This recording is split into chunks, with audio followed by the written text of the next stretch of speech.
Judd Gregg, Republican from New Hampshire, also the top Republican on the Budget Committee. So I'm going to ask you about the budget in a second, but let's talk about the Volcker rule first. You have met with Paul Volcker, you talked about this. What are you listening for today? Because your mind isn't made up yet. No, it's not. I'm listening. That's what I'm doing. I haven't seen the specifics. This is one of those issues where when you get into the detail, it gets pretty complicated. Conceptually, it's got some merit. I mean, people shouldn't be using insured funds for speculation. But the question is, to what extent do you limit the proprietary trading? Is it a de minimis event for financial institutions, or does it basically force them to be broken up? And there's a lot in between. And so we've got to take, I'm going to take a look at it and listen to what he has to say. Also, you've got this whole issue of, does it disadvantage our banks in a global economy? And we are in a global economy. He speaks to that to some degree in his prepared testimony, saying he doesn't think it would. But I want to ask you, how much of this proposal do you think grew out of this sort of populist anti-bank sentiment that is very popular across the country and here on the Hill? I don't think his personal proposal did. I think it's embraced by some folks, especially the White House, and sort of all of a sudden, oh, there's Chairman Volcker, let's bring him into this play, was a reaction to the populist movement, because it clearly is an attempt to get the banking system into an entirely different structure and go back in time, basically, to some degree.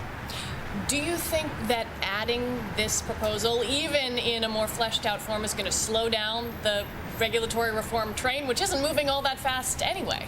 Well, here in the Senate, no question about it, because it brings in a brand new, very significant philosophical and policy issue, which has to be vetted. Language has to be vetted. How it is executed on has to be vetted. It's a pretty significant detour for the effort to try to get a bipartisan bill here in the Senate, which we've been making very good progress on, in my opinion, under the leadership of Chairman Dodd and Richard Shelby. Some question whether this will stay in the final package. What do you think? I don't know. I've got to see it first, you know. It's a very complex issue, you know, to return. Can you put Humpty Dumpty back together again? Can you return to a Glass-Steagall type situation? Really challenging in a world economy where financial institutions aren't competing necessarily with ones in New York aren't competing with Houston or Los Angeles. They're competing with Paris and Singapore. All right, well, let's move on to the budget. You're obviously the #1 Republican on the budget. I want to challenge you a little bit, because one of the things the administration has laid out is a need for job creation. We're hearing that in the Budget Committee hearings this morning as well. Why not spend a little more money up front and suck up a short-term deficit for 1 year, 2 years? Well, the problem is this. In the out years, this country's headed towards fiscal insolvency. We're running up a debt that we can't possibly afford. I would be willing to do that if there were in place proposals coming from this administration in their budget, or just independent of the budget, which actually started to address the out-year fiscal tsunami we're facing on the deficit side and on the debt side. But there's nothing in here. At the end of 10 years, the deficit's still going up and the debt is still going up in an unsustainable way. And in fact, by that time, we will already have gone past the breaking point. We'll probably have very serious problems with valuing the currency and with selling our debt. So you got to couple that. If you're going to do that, you got to couple it with out-years actions which are going to relieve the debt and relieve the spending. Well, there's certainly relief when you remove the Bush tax cuts for people over 250, but are we talking about entitlement cuts here?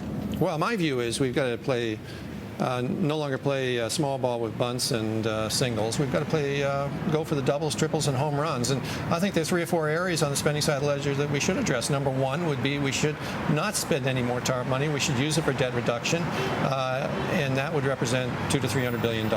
Number 2, there should be no stimulus money spent after 2010. That again would generate significant revenues.